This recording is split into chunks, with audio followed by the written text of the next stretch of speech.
Hi, welcome back to the channel. For those of you that have seen us before, welcome to all the new folks as well. If you haven't had a chance yet, please subscribe. Helps us out a ton. And hit that little bell down in the corner and you get a notification for all our upcoming videos that you'll see in the future. So today we're here to talk about water. So in our budget for next year was getting a water maker.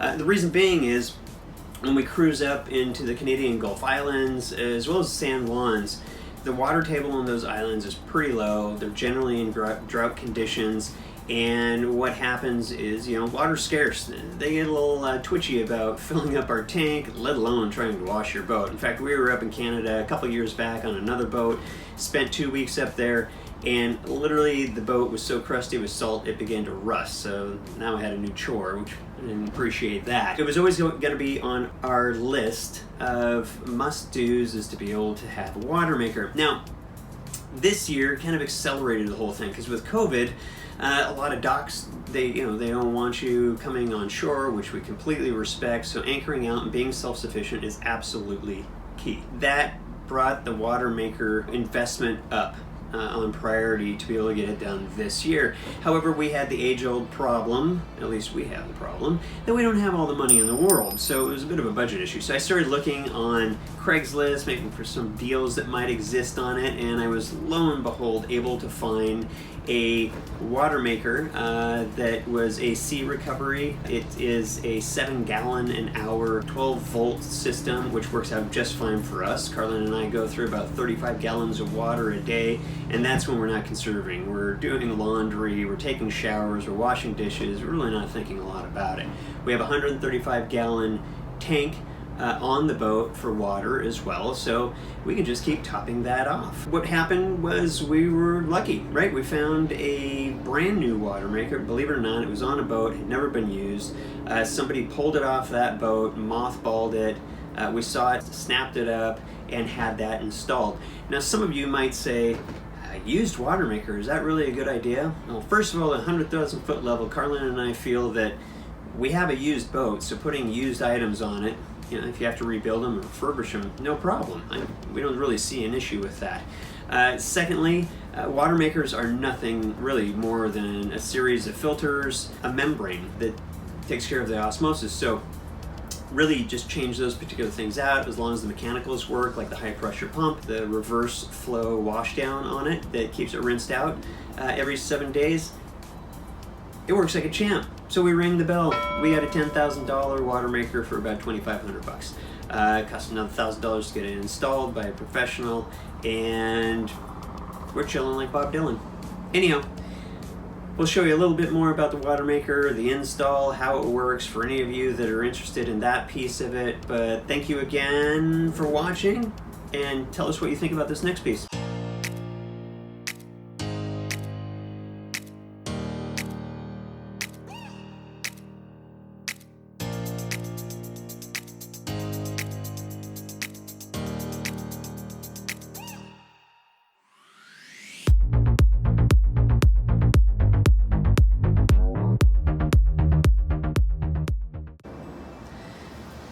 So we're also going to be spending 3 weeks now up in the San Juan's. There's a couple marinas that we might be able to get into, but predominantly we're going to be on the hook or anchoring. So this water maker is going to come in extremely handy because it's the weakest link of the chain that we had on the boat. We can stock a bunch of dry goods and food. We have tons of fuel, 500 gallons of fuel, not an issue for us at all. And there are fuel docks up in the San Juans that aren't an issue to get to. And we're really come down to it. Now we're down to the holding tank. As far as holding black water, we have a 70-gallon tank, and Carlin and I, when we conserve, we can go, quite honestly, almost 2 weeks on a 70-gallon tank before we have to go and do a pump out. So for that amount of time, water used to be, that was one thing we could only really conserve and get about 5 days on. So that was always the weakest link in the chain. So join us on our trip as we go up to the San Juans, anchor out in a bunch of different beautiful islands. If the Canadian border opens after the 21st, we'll dodge right up there as fast as we possibly can, but we're not holding our breath that that's going to be the case. The forecast right now is that it may be well into calendar year 21 before we are able to get up there. So to all our Canadian friends, we miss you very much. We're thinking of you, and we can't wait to get up and safely be able to experience your beautiful Gulf Islands, as well as experience your wonderful company and hospitality as well. All right. First stop, obviously, is the through hull. Okay. From the through hull, we go up into a coarse sea strainer. Okay. And that's just to pull out fish and algae and seaweed and plastic bags. From the coarse sea strainer, we go into the boost feed pump. Okay. And this is going to take the seawater and push it up to this check valve. Okay. From the check valve, if we've got seawater pressure, it's going to go up and go into our 5 micron pre-filter. This is a pleated 5 micron pre-filter. We want to make sure when we get replacements that they're polypropylene based and not paper. Okay. Paper ones are more inexpensive, but they'll break down, and the paper fibers will migrate downstream and can damage pumps. We stock them by the caseload, so they are available. They have them at fisheries as well. Okay, cool. So I come out of the 5 micron pre-filter and into the high pressure pump. The boost pump needs to maintain positive pressure into the high pressure pump. Okay. And we're going to see that pressure on this gauge. Okay. We got 0 psi here, and positive pressure obviously is above 0, and vacuum pressure is below 0. There's a safety switch in the machine, so if we aren't above positive vacuum, it'll shut the machine off. Okay. And that will save the high pressure pump from damage. Okay. Okay. And you'll get a low pressure fault light over here. Yeah. The high pressure pump is going to push the seawater into the membrane on this end. Okay. The seawater travels through. 1% of all the water that goes through the machine is product water. Okay. Comes out in this little tube. The other 99% is what we call brine discharge, and it's returned back into the manifold here, and eventually is exhausted overboard via this black hose here. The product water, the 1%, goes into this manifold, and a number of things happen at this stage. We're going to see our product flow rate. We're also going to test the quality of the water with a salinity probe. That probe is going to monitor on this color display here.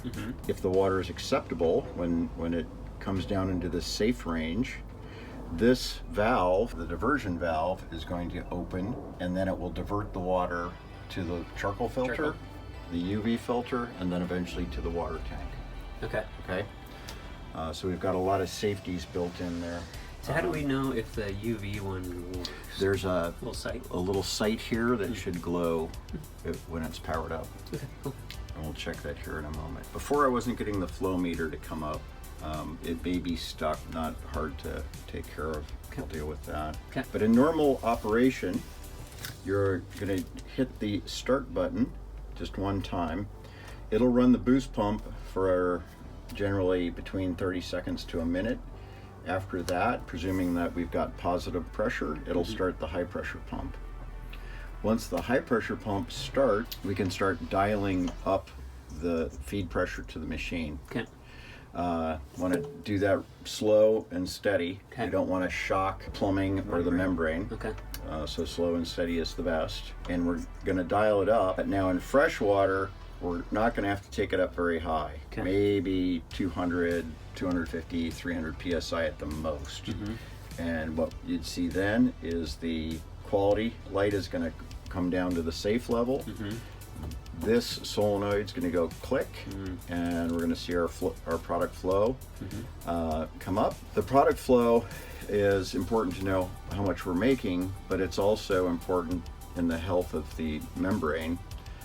You always want to adjust your feed pressure to the rated output of the machine.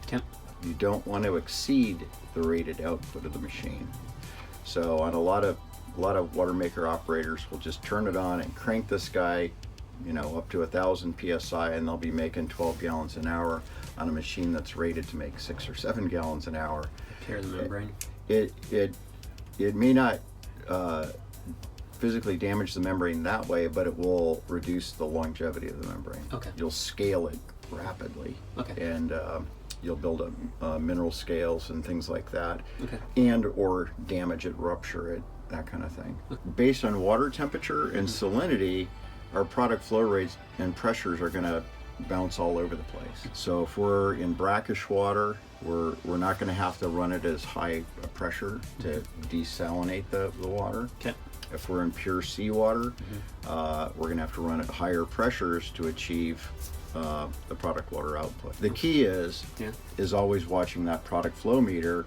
This machine's rated at 7 gallons an hour and that's at 70 degrees seawater. So we're gonna, I would run this one at 5.5, 6, and you're gonna be in good shape. Okay. In our 50-degree world. Do you always back off the pressure knob every time? Yep. Okay. Yep. Ideally, yes. Well, and the Pacific Northwest is unique in that we have a huge variety of salinity because we've got mountain streams, we've got brackish water, we've got pure seawater, we have everything that you can think of. Okay. So if you're in Florida or the Caribbean, the seawater is very stable. Okay. It doesn't change very much, and the temp stays the same. And so in those conditions, it's maybe more valid to not have to adjust the feed pressures very much. Okay. It has a boost pump button. What would be the function? So the good thing for the boost pump is, so when you've pickled a machine, you would want to run the pickling chemical through the machine with only the boost pump. Okay. You don't want to run chemicals through with the high pressure pump. Oh, okay. So we can run just seawater through or set up a pickling bath and use the boost pump for that. How do you introduce that product? So we're going to, on yours, we're just going to take the hose off the through hull because it's pretty easy to do. Okay. And then on the brine discharge, we can also just take the hose off the brine discharge and drop that into a bucket as well. Okay. We'll figure out a way to make that. They don't like that going overboard? Well, you want to circulate it in a closed loop. Oh, okay, so you put both of them in a bucket. Yeah, and then you just hit the boost pump and let it circulate in that closed loop. That also, in some instances, like when we first started today, the boost pump didn't want to catch prime. It's all dry. I showed you the trick with the valve up there. You can kind of flood it with fresh water. So in a case where you'd hit it and we're not generating any flow on our vacuum gauge, zero seawater flow, zero water flow through the machine, you could just hit the boost pump and let it run until you kind of hear it catch prime and see your pressures come up. Okay. Then you can stop that and do a start cycle, and then you know that you've got seawater primed in the machine before you're on the high pressure pump. Okay. And same with the fresh water. You can hit the freshwater flush at any time and it will start. Any of the functions you can interrupt by hitting the full or the stop button. If my fresh water was turned off on the pump, that'd be bad if that thing went on, right? It's just going to open that valve and nothing would happen. Okay, Yeah. right. Yeah. All right, so there you go. So okay. it's, I mean, you don't get a flush. Now, there's a 7-day standby cycle, and we're going to have to read the manual. I think you hold this button in for 5 seconds to initiate that function. And it'll do it itself.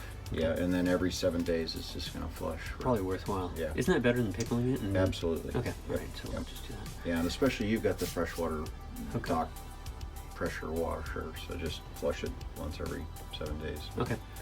You're good to go. Cool. And then fault. So low fault means my 5 micron intake is probably clogged. Correct. Anything else that would create that fault? Well, the sea strainer, anything precluding water flow into the machine. And I've read that you can get sea strainers with 20 micron filters in them. Is that worthwhile getting something like that? So some people would add what's called a plankton screen. Okay. They're usually around 100 micron. 50 to 100 micron, and they're going to pull out the big algae and planktons. Yeah. And in the Northwest, that's not a bad thing to add to it. For a while there, all water maker manufacturers were going like to a 50 and a 20 and a 5, and basically the 50 and 20 would just get plugged really quickly, and And then you had to carry a lot of different filters to service a water maker. Okay. You have to have a case of 20s and a case of 50s and a case of 5. Okay. So now a lot of manufacturers have just boiled it down. 5 is the nominal filtration for the machine. Okay. So if you just carry 5s, Yeah. Okay.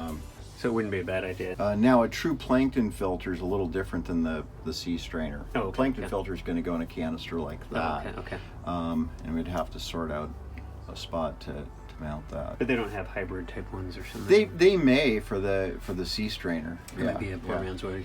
Yeah, absolutely. Okay, cool. Absolutely. The pleated 5s you can clean and reuse. Oh.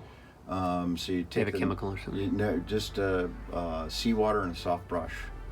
You don't want to put chemicals in, so you knock the heavy stuff out of it. I mean, on your boat, you've got enough cargo space. You can carry a case of filters. It's not the end of the world. Right. The world cruising sailor would carry, half a dozen 5s and then just clean them and reuse them. What's in this filter? That's a charcoal filter. If you look at them, they'll have a outer kind of nylon mesh. Yeah. And then behind that, there's a fine fabric mesh. And that's pretty important to get filters of that style.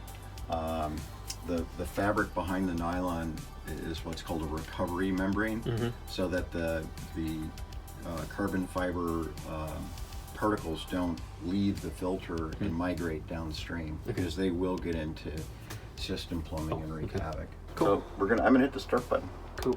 So the boost pump comes on.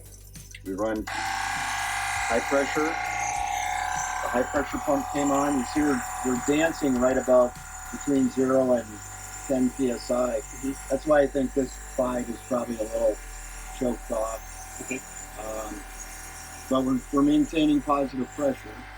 So I'll start to turn the pressure up. You can hear the high pressure pump load up. We've got our salinity meter there. So I heard the valve open and we see water flow. Let me just check. Yeah, the flow meter's stuck. And I can see the UV light. It's really hard to see, but it is illuminating. I'll have to free up that little ball. I'm hesitant to take the pressure any higher without that feedback. Yeah. I'd say that's about 107 ppm. That's a lot quieter than most, isn't it? Yeah, it's not bad. That's the general sound of the high pressure pump. It's kind of got that little grindy sound to it. But that's a little. I mean, to tell you quite honestly, the AC ones run at such a higher rate.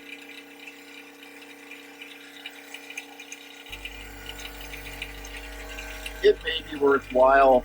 Yeah, the oil level's a little low when it runs. When it's off, it came back up.